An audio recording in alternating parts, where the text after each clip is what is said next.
जय हिंद दोस्तों। आइए, पिछले वीडियो में हमने देखा था कि भारत का संविधान कैसे बना और कैसे लागू हुआ। उससे आगे हम लोग पढ़ते हैं, थोड़ा सा 2-3 क्वेश्चन आप लोग को वर्ल्ड के संविधान से भी पूछता है, तो उसकी जानकारी हम लोग ले लेते हैं। जैसे पूछता है कि सबसे पुराना संविधान किस देश का है, तो हम लोग का आंसर क्या होगा? ब्रिटेन यानी इंग्लैंड का संविधान। सबसे पुराना संविधान कहाँ का है? लेकिन एक बात उसमें और है, वो अलिखित संविधान है, लिखा हुआ नहीं है। ब्रिटेन का संविधान लिखा हुआ नहीं है। फिर दूसरा क्वेश्चन वर्ल्ड से हम लोग को पूछता है कि सबसे पुराना लिखित संविधान किस देश का है? सबसे पुराना और लिखित संविधान किस देश का है? तो वो अमेरिका का है। किस देश का है? वो अमेरिका का है। फिर उसके बाद हमारे देश का नंबर आता है। सबसे बड़ा और लिखित संविधान किसका है? हमारा, यानी भारत देश का संविधान जो है सबसे बड़ा और लिखित संविधान है। क्या है? सबसे बड़ा है और लिखित संविधान है। आइए, ये वर्ल्ड से 3-4 क्वेश्चन पूछता है, सोचे हम आपको पहले बता दें और उसके बाद भारत की ओर आगे बढ़ें। अब आइए हम अपने भारत की ओर आते हैं, अपने प्यारे भारत की ओर हम लोग आते हैं। आइए, एक डेट आप लोग परिचित होंगे, 15 अगस्त 1947 को हम लोग को क्या मिली थी? आज़ादी मिली थी। 15 अगस्त 1947 को हमको क्या मिली थी? आज़ादी मिली थी। इसी दिन हम लोग क्या मनाते हैं? अपना आज़ादी दिवस मनाते हैं। देखे होंगे आप लोग, प्रधानमंत्री लाल किले से क्या करते हैं? झंडा तोलन इसी दिन करते हैं। 15 अगस्त को ही झंडा तोलन किया जाता है। इससे थोड़ा सा एक दिन पीछे हम लोग चलते हैं, यानी 14 अगस्त 1947 के दिन एक घटना घटी थी। क्या हुआ था? आप लोग को पता होगा कि भारत से अलग एक देश बनाया गया था। उस देश से आप लोग भली भांति परिचित होंगे। पाकिस्तान नाम का एक नया देश बनाया गया था। इससे पहले पाकिस्तान नहीं था, लेकिन उसी दिन पाकिस्तान नाम का एक नया देश बनाया गया था।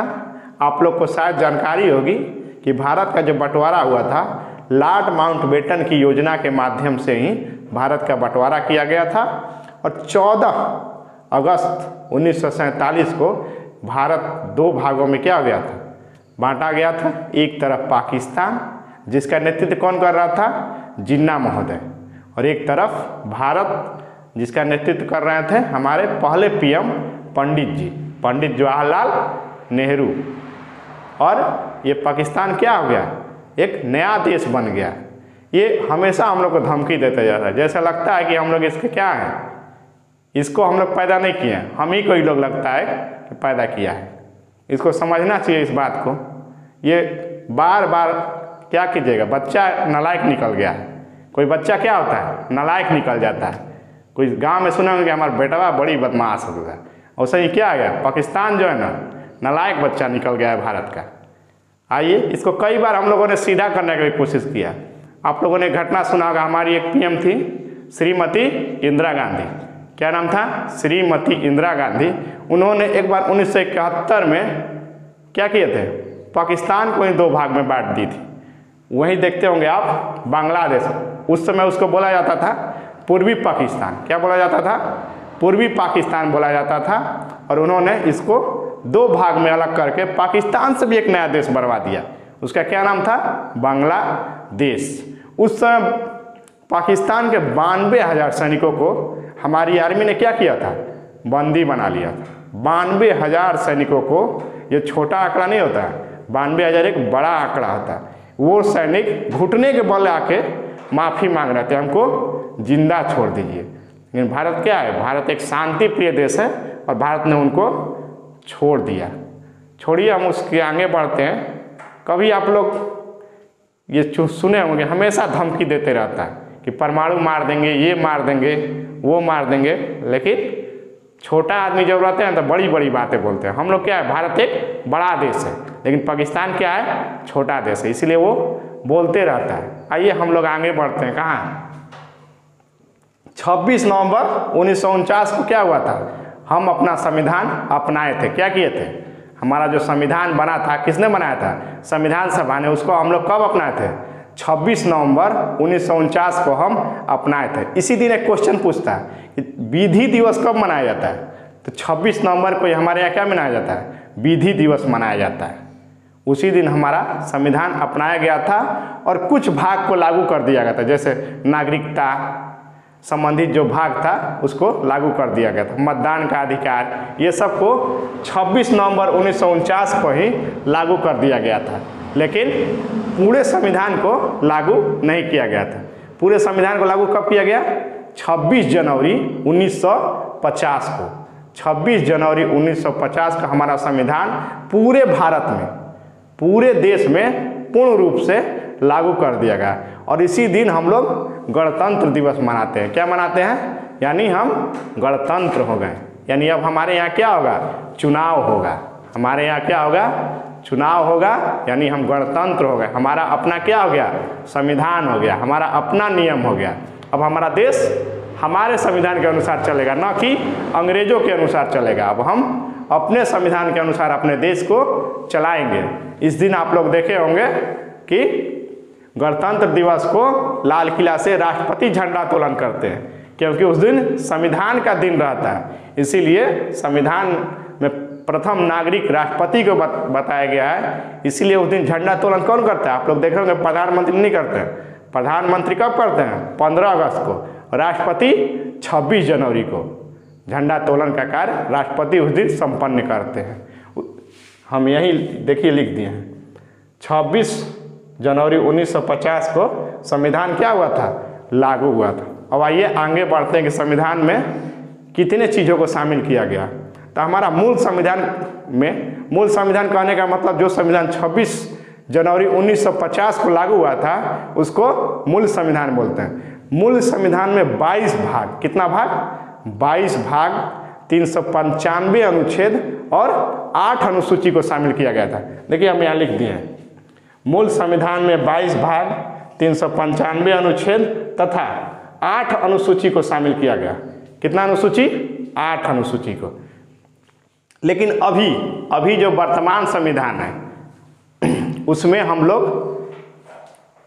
अभी वर्तमान संविधान में हमारा क्या होता है? सुधार होते जाता है। कोई भी नियम बनता है तो उसमें क्या होता है? सुधार होगा। सुधार होगा तो क्या होगा? उसकी संख्या बढ़ेगी, उसकी संख्या बढ़ेगी। वैसे ही हमारे वर्तमान संविधान में भी भाग तो उतना ही रह गया, भाग की संख्या नहीं बढ़ाई गई। भाग अभी भी संविधान में कितना है? 22 भाग, लेकिन अनुच्छेद बढ़ के कितने हो गए? 345 प्लस अनुच्छेद हो गए हैं। यानी अनुच्छेदों की संख्या क्या हो गई? बढ़ गई। जैसे उसी में जोड़ते गए ए बी, जैसे 16 का ए, 16 का बी, इसी तरह जुड़ते जुड़ते 445 प्लस अनुच्छेद हो गए हमारे संविधान में। और अनुसूचियों की संख्या बढ़कर 8 से कितना हो गई? 12 हो गई। मूल संविधान में 8 अनुसूची था और अभी 12 अनुसूची हो गई हमारे संविधान में। आइए अब आगे बढ़ते हैं भाग की ओर। हम लोग आज शुरू करते हैं भाग 1। टोटल जो भाग है 22, उसमें से आज हम लोग भाग 1 शुरू करेंगे। एक क्वेश्चन यहाँ पे और पूछता है कभी कोई एग्जामों में कि संविधान निर्माण से लेकर, क्या संविधान निर्माण से लेकर अभी तक किस चीज़ में कोई परिवर्तन नहीं किया गया है? यानी तो हमारा आंसर क्या हो जाएगा? भाग में कोई परिवर्तन नहीं किया गया। मूल संविधान में भाग 22 था और अभी भाग कितना है? 22 ही है। लेकिन अनुच्छेद और अनुसूची में क्या किया गया है? परिवर्तन किया गया है। लेकिन हम लोग को मूल रूप से 395 अनुच्छेद ही पढ़ना है। कितना पढ़ना है?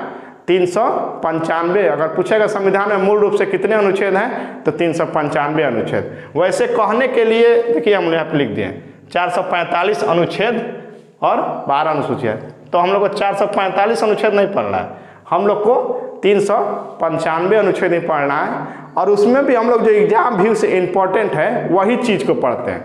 नहीं तो 395 अनुच्छेद अगर याद करने बैठ जाइएगा तो कभी याद नहीं कर पाइएगा। और उसको याद करने में जो हमको पढ़ना चाहिए वो चीज़ हमारा क्या हो जाएगा? छूट जाएगा। इसीलिए वही अनुच्छेद हम पढ़ेंगे जो एग्जाम व्यू से इम्पोर्टेंट है और टीचर उसी अनुच्छेद को पढ़ाते भी है। कोई 395 अनुच्छेद आपको नहीं पढ़ाएगा। तो आइए आज हम लोग शुरू करते हैं भाग 1। देखिए हम यहाँ पे लिखे हैं भाग 1। इस भाग में अनुच्छेद 1 से लेकर 4 तक को शामिल किया गया है। क्या किया गया? अनुच्छेद 1 से लेकर 4 तक को शामिल किया गया है। इसमें भारत के राज्य क्षेत्र, भारत को राज्यों का संघ बताया गया। किसमें? भाग 1 में बताया गया कि भारत के राज्य हैं, उसके क्षेत्र हैं। और भारत क्या है? एक राज्यों का क्षेत्र है। भाग 1 में यही कहा गया है। आइए हम लोग अब अनुच्छेद की ओर आगे बढ़ते हैं और आज अनुच्छेद का श्री गणेश करते हैं। यानी कोई भी शुभ कार्य किया जाता है तो पहले गणेश जी का पूजा किया जाता है। क्या किया जाता है? गणेश भगवान का, कि कार्य हमारा क्या हो, सफल हो। वही आज हम लोग श्री गणेश करते हैं अनुच्छेद 1 से। आराम से हम लोग पढ़ते हुए जाएंगे, क्योंकि आप लोग का एग्जाम भी होने वाला है।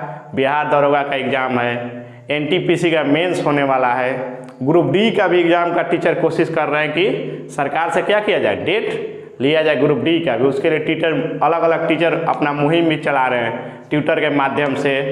फिजिकल भी उतरने का कोशिश किया जा रहा है कि अगर सरकार ट्विटर के माध्यम से नहीं मानती है तो हम सड़कों पे भी आंदोलन करें। इसके लिए भी टीचर क्या कर रहे हैं, कोशिश कर रहे हैं कि जल्द से जल्द आपका ग्रुप डी का एग्जाम कंडक्ट कराया जाए।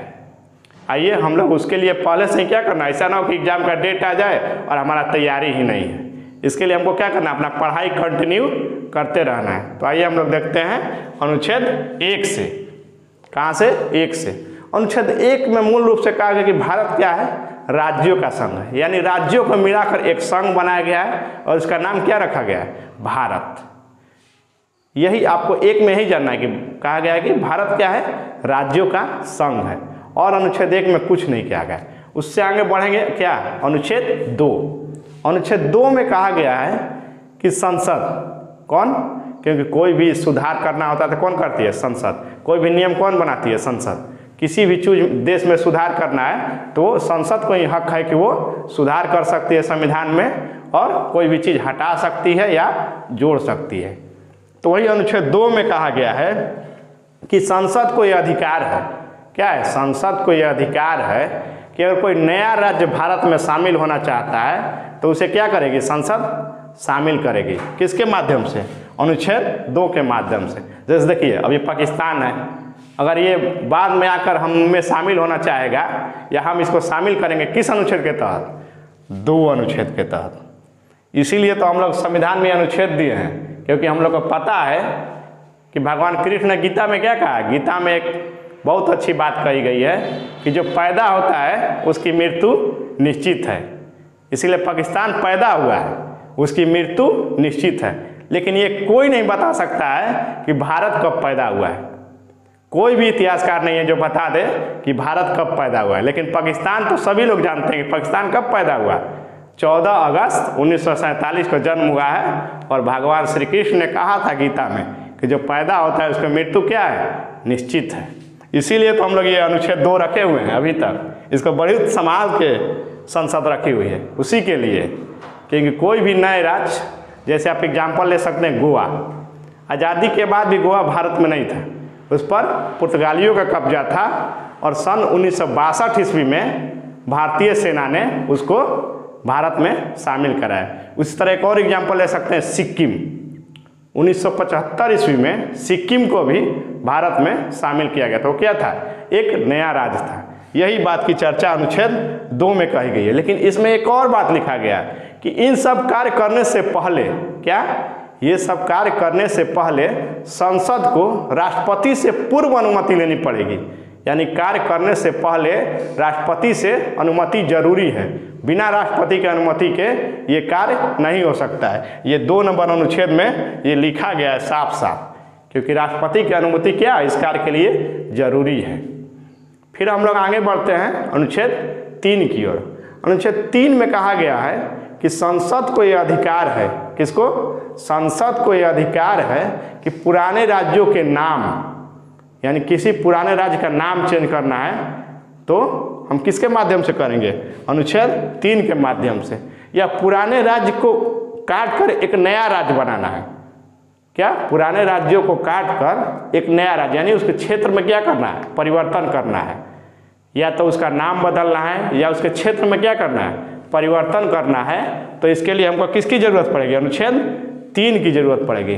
लेकिन इस कार्य के लिए हमको राष्ट्रपति की पूर्व अनुमति की आवश्यकता नहीं है। लेकिन अनुच्छेद 2 पे काम करने के लिए हमको राष्ट्रपति की अनुमति क्या है, जरूरी है। लेकिन अनुच्छेद 3 के लिए हमको राष्ट्रपति की अनुमति जरूरी नहीं है, क्योंकि हम भारत में के राज्य को ही नाम चेंज कर रहे हैं और उसका क्षेत्र चेंज कर रहे हैं। लेकिन 2 क्या है, 2 नया चीज़ था।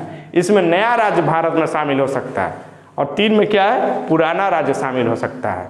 आइए आज हम लोग 4 अनुच्छेद आप लोग को पढ़ना नहीं है, क्योंकि इसमें इतना इम्पोर्टेंट नहीं है, कोई टीचर पढ़ाते भी नहीं है। इसमें अनुसूची 1 और अनुसूची 4 को क्या कहा गया है, मिलाया गया है। वो हमारे एग्जाम भी उससे इम्पोर्टेंट नहीं है।